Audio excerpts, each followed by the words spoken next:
Welcome, Seattle, to our monthly market update talking about single family homes and residential real estate in and around the Seattle area. I'm Seattle Realtor Emily Cressey, here to help you make smart buying, selling, and investment decisions based on the data. So, what we're looking at here is February data. It is March, and we always get the last 30 days in arrears data from the MLS. So, I'm going to be walking you through that and telling you what that tells us about what's happening in the real estate market this spring. Now, right now, we're looking at a chart of median home prices from the last few months here in Seattle. And over here, you can see what is happening year over year. Surprisingly, for the first time in about 4 years, we are down year over year on Seattle home prices. So the home that you bought last year in February sold for less when you sold it this year in February. We have negative equity situation, which is unfortunate, not what people like to hear. But I encourage you not to get too tied up in the short-term data. What we're looking at is long-term trends. The data forecasters are telling us we're in kind of a lull period here that they expect to last for about 4 years, starting in the middle of 2022. So not to worry, it is expected. We have relatively high interest rates. I just made a different video going over the condominium market, which is actually up and doing better than single family homes in Seattle, which is unusual. And I think a lot of that is being driven by demands of affordability. If you look at this chart, the Seattle median home price is very high. 970,000 is about where we are right now for the median home price in Seattle. And that's just not affordable for everyone, especially first-time home buyers.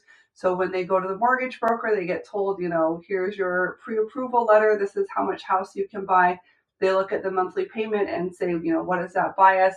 In many cases, it's going to be a condominium, not a house. If you look at this chart, going back over the data over the last couple of years, we are at a similar high price point to where we have been in the past.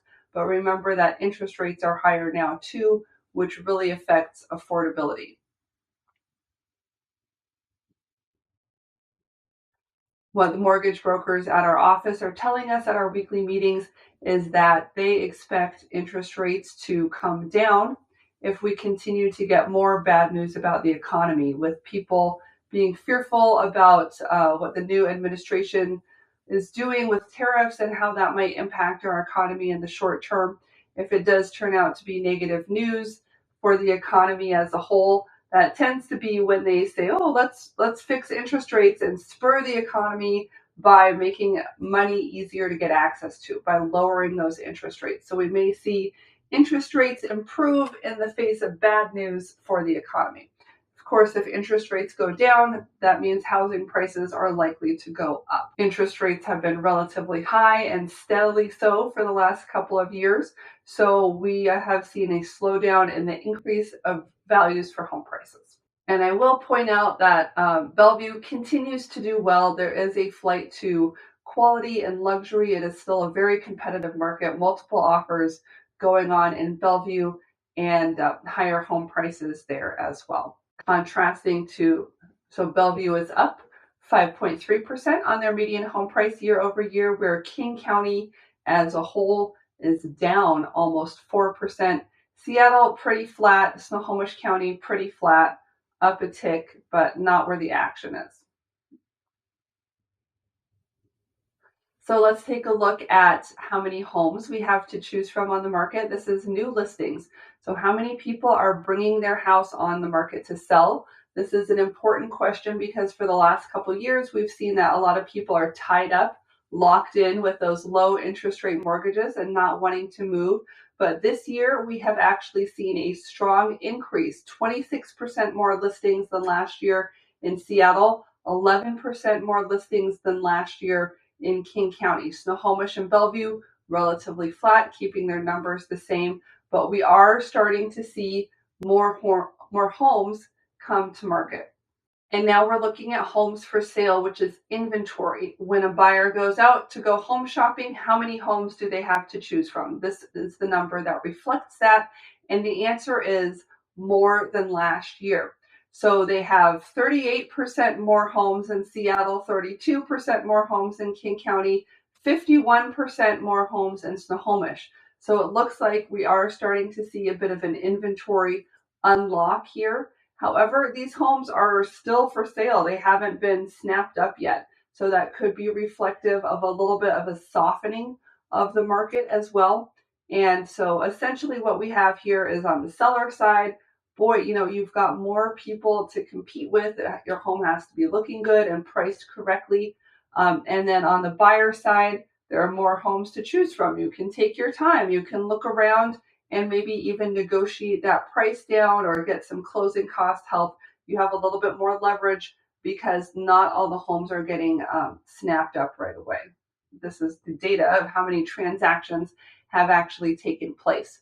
So we have an increased number in transactions compared to last year, up 20% in February in Bellevue and up 4%, 8%, 7% in the other locations. So we are seeing here an increase in the number of closings compared to where we were last year. So here we're looking at days on market data. This is how long it takes to sell the home from the day you list it and say, oh, I'm going to keep it clean every day, I promise, to the day that you don't have to keep it clean anymore because you've found a buyer for the home. Now we saw that peak higher than it had in a long time over the election timeframe. So in that November-December period, people were kind of frozen with fright and uncertainty, not sure what was going to happen. And so they just were not making offers on homes as much during that time period. Now it's spring, as we would expect. We've seen that number come down drastically, and we are looking again at homes selling on the median in less than a week. On average, if we check that out, the average is higher, meaning not every home sells within a week, and some are even taking upwards of a month to sell on average in Snohomish County. This can be a result of not wanting to lower prices. So when we look over here at the percent of the original home price, did it sell for full price? On average, yes. In Bellevue, even getting a bid up with those multiple offers, almost 4% above asking price. But overall, across the board, we're seeing almost everything sell in that full price range, with the exception being Snohomish County, a little bit more downward price pressure on negotiations happening there. Months of supply closed, and we can also look at pendings, which is a shorter turnaround data. So this is telling us if we stopped listing any new homes and the buyers just had to buy out the rest of the inventory on the shelf, how long would it take until we were sold out of property? And I mean, it's shocking, guys. The Seattle market is so resilient. We are still at just about 1 month. Now, this is not as strong as it was the previous year.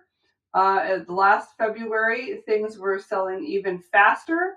But overall, this is a strong seller's market. But there's not a lot of inventory. There's just more than there has been in the past. So while the market is shifting to favor buyers a little bit this spring, it looks like I don't want sellers to be worried. It's still a very strong seller's market. Typically, it's not until we get to between 3 and 6 months is considered a balanced market.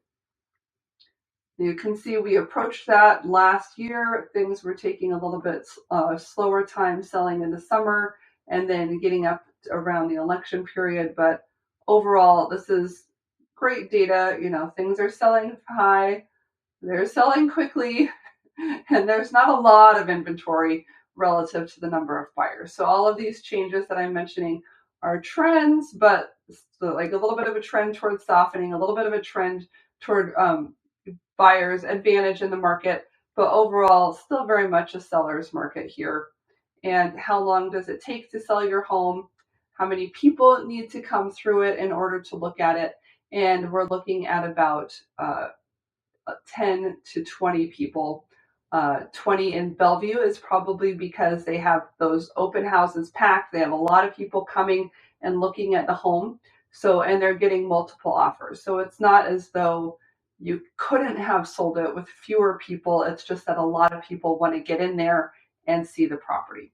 So again, this is Seattle Realtor Emily Cressey, here to help you buy, sell, and invest in the Pacific Northwest.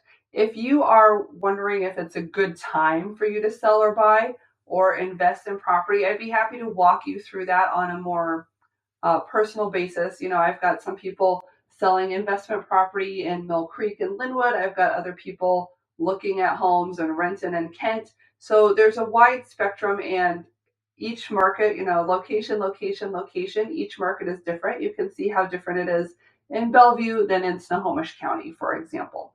So take the time to understand where you are in the marketplace and how that impacts when and how you should be making your decisions. Thanks so much for watching. I do have a page on my website where I report on multiple different types of markets every month.